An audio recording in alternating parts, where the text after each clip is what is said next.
Xin chào các bạn. Hôm nay mình sẽ chia sẻ với các bạn một cái nội dung video liên quan đến cái thư mục Shadow Edit File của phần mềm Cyberlink Power Director.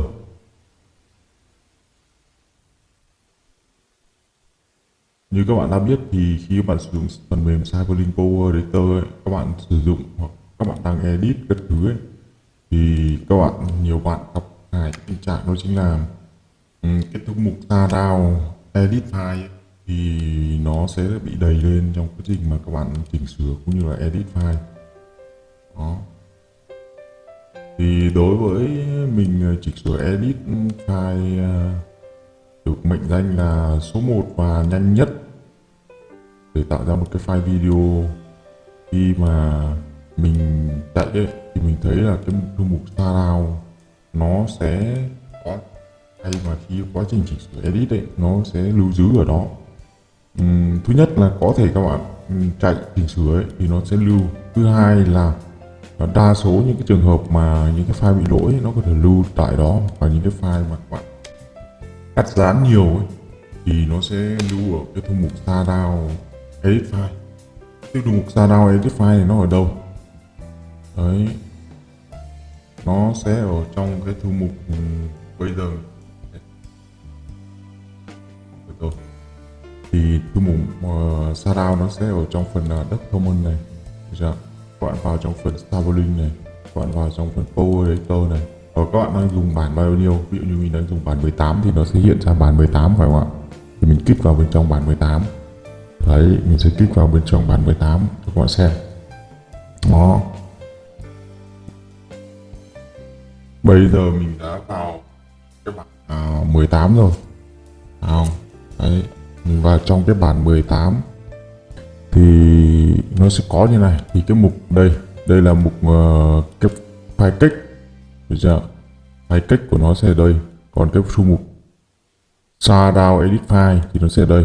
Cái thư mục Shadow Edit File này, cái file này nó khi và chỉ khi mà các bạn edit ấy, mà các bạn edit những cái file video, cho video vào edit ấy, thì nó sẽ hiện đây. Ví dụ như file này là ở đây thì nó sẽ hiện ở đây, giống như bộ nhớ cách nó được lưu vào đây.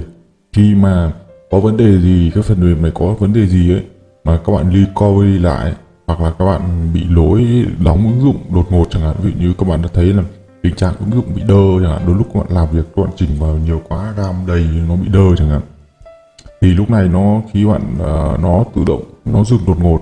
Đó, thì khi bạn mở lại phần mềm này lên thì nó sẽ tự động recovery. Cái này tùy thuộc với cái bao nhiêu giây thì các bạn chỉnh sửa bao nhiêu giây thì nó tự động recovery file. Hoặc là đối với một số trường hợp các bạn chỉnh sửa edit ấy, thì nó sẽ lưu ở đây. Ví dụ như trong này nó sẽ là những cái file mà nó chỉnh sửa qua quá trình chỉnh sửa edit ấy, thì nó lưu ở đây. Thì ở đây nó sẽ làm 887 chẳng hạn, 85, 80, 70 thì các bạn sẽ phải xóa nó đi. Trong trường hợp ấy các bạn mà không để ý ấy, nó có thể lên rất nhiều, đến hàng trăm ghi không đến nếu bạn chỉnh sửa lâu ấy.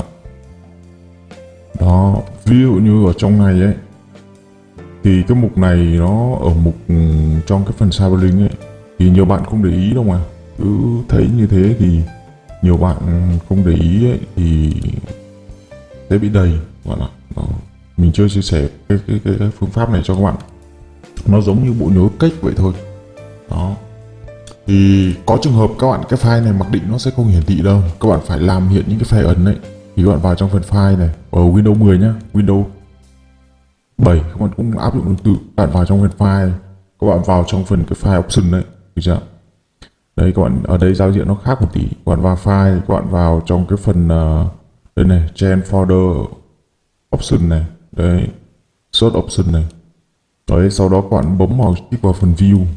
Sau đó các bạn sẽ kích vào trong phần mặc đập ban đầu ấy, nó đôn, được chưa? Đó, nó đôn sâu, nó sẽ không hiển thị file, được chưa? Đấy, các bạn sẽ không thấy cái mục Shadow ở đây nữa. Cái thư mục ấy nó chỉ mờ hơn cái thư mục chính mà thôi. Đấy, đó, các bạn sẽ không thấy gì cả. Đấy, các bạn phải bấm vào đây cho nó hiển thị lên, mặc định là nó sẽ bị ẩn đi. Thì các bạn bấm ra. Đấy, thì các bạn sẽ thấy là cái thư mục nó sẽ bị mờ hơn, mờ hơn một tí. Đấy, nó sẽ bị ẩn thư mục này đi. Thì bạn vào trong này các bạn xóa đi. Đấy, đó, bạn xóa đi. Đây là cái thư mục nó đang làm việc ở đây này, thì nó sẽ lưu ở đây các bạn ạ. Đấy, thư mục đang làm việc ở đây nó sẽ lưu ở đây. Đó, ví dụ như các bạn cắt chán đi chẳng hạn, bạn hiểu ạ. Đấy, cho dồn vào, ví dụ ở đây cái đoạn này đi chẳng hạn. Đấy, thấy chưa, mục xa nào ở đây, nó có thể render ở đây.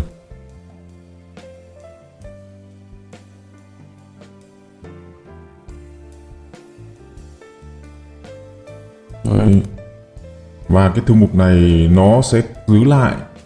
Đôi lúc một số trường hợp là các bạn đang edit như này thì cái file nó có thể nó cũng lưu giữ lại, ví dụ như các bạn edit những cái file lớn ấy. Hoặc là những cái file mà các bạn cắt tán nhiều ấy. Đấy,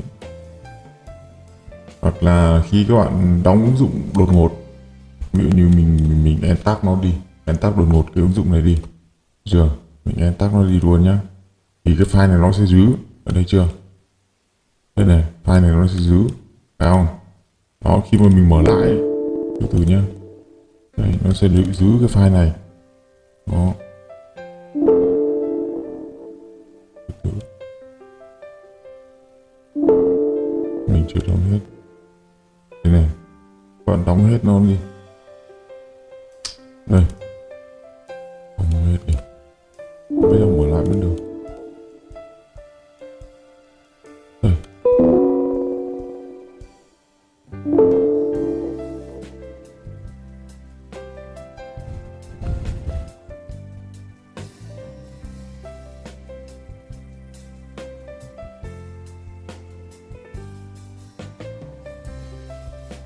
Đây, đóng hết đi. Rồi nhá, đây, các bạn mở lại nhá, các bạn mở lại, đấy, nó sẽ record. Khi mà mở lại thì nó sẽ hiện ra một mục nữa các bạn nhé, các bạn xem này, nó sẽ tự động hiện ra một cái mục nữa. Đấy, thấy chưa, nó sẽ hiện ra như, có thể là nó sẽ hiện ra như nhiều. Đấy, có nghĩa là mặc định nó sẽ có một cái thư mục nháp để các bạn làm. Trong quá trình bị lỗi nó sẽ hiện ra một thư mục nữa, và trong quá trình mà xử lý các bạn thao tác những cái file video nặng hoặc là các bạn edit nhiều layer các thứ thì nó cũng có thể nó hiện ra rất là nhiều. Các bạn làm, nếu mà các bạn làm việc nhiều ấy, thì cái thư mục này nó sẽ đầy lên ổ cứng nhanh chóng đấy, các bạn phải xóa nó đi, được chưa? Đó, nó đầy ổ cứng, bao nhiêu ghi các bạn có ổ cứng 1 TB các bạn cũng đầy luôn. Đó, và một điểm nữa mình cũng chia sẻ với các bạn là một cái vấn đề nữa ổ cứng đầy, đó chính là ở trong thư mục. Các bạn vào trong phần user, các bạn vào trong phần my document, được chưa? Các bạn vào trong cái phần OC này, sau đó các bạn vào phần user này, sau đó các bạn vào phần administrator này, các bạn vào trong phần app data. Các bạn chú ý là trong cái trường hợp này các bạn vẫn phải để ở chế độ sâu đấy, để có thể hiện những cái file ẩn đấy, những cái thư mục của folder. Các bạn thấy là nó màu nó nhạt hơn rồi. Các bạn vào trong cái app data, các bạn vào trong phần local, được chưa? Trong phần local này ấy, thì đây là những cái thư mục và những cái file, nó có thể là nó sẽ lưu lại những cái nội dung các bạn mà trong các bạn làm ấy, thì nó sẽ lưu ở đây, các bạn hiểu chưa? Đấy, đây là cái file local. Ví dụ như một số app ứng dụng các bạn lưu ảnh hay cái thứ ấy, thì nó sẽ lưu ở đây. Còn có một mục nữa ở đây là một mục ramming là kiểu như nó cũng giống như cái bộ nhớ cách vậy thôi, được chưa? Khi các bạn xóa trong thư mục ramming các thứ ấy, thì nó sẽ giúp cho cái ứng dụng của chúng ta làm sao các bạn? Ứng dụng nó sẽ giúp cho những cái ứng dụng của chúng ta nó nhẹ hơn, và khi bạn xóa đi ấy, thì nó cũng làm cho cái ứng dụng của chúng ta mới hơn. Ví dụ như các bạn đã thấy là các bạn tạo rất là nhiều trình duyệt ở trong thư mục này, các bạn xóa đi một cái thì cái trình duyệt của chúng ta sẽ bị mất đi, nó chỉ có một cái thôi. Đó, nó có mất hết dữ liệu bộ nhớ cách ở trong cái thư mục hoặc là ứng dụng đó các bạn. Đấy, ví dụ như từ ứng dụng OBS chẳng hạn. Đó, trong này nó có rất nhiều, đúng không nhỉ? Đúng rồi. Đó, hoặc là những cái ứng dụng liên quan đến cái phần mềm gì nặng nhất này, cái phần Cyberlink nó cũng có này, phần Google Chrome đấy. Các bạn đã thấy là một số trường hợp các bạn dùng tiếng Việt lâu ấy, thì các bạn đã thấy là tại sao dùng các máy tính lâu ấy, nó bị đầy, nó đầy ở trong thư mục này đó. Đấy, Zalo thì bộ nhớ cách thì nó cũng có này hận. Đấy, Zalo chủ yếu là bộ nhớ cách ở đây rồi, nó sẽ có ở đây những cái ứng dụng bộ nhớ. Các bạn xóa cái này đi, nó vẫn Zalo là xóa cái này đi là nó không chạy được, Zalo là nó chạy ở mục này. Được chưa? Nó cốc này, ví dụ như cái ứng dụng cốc hoặc là ứng dụng Google này, Google Chrome này. Đấy, Google Chrome nó không thấy ở đây, nó thấy ở bên kia thôi. Đấy, đa số đây là những cái bộ nhớ liên quan đến những cái bộ nhớ cách của nó.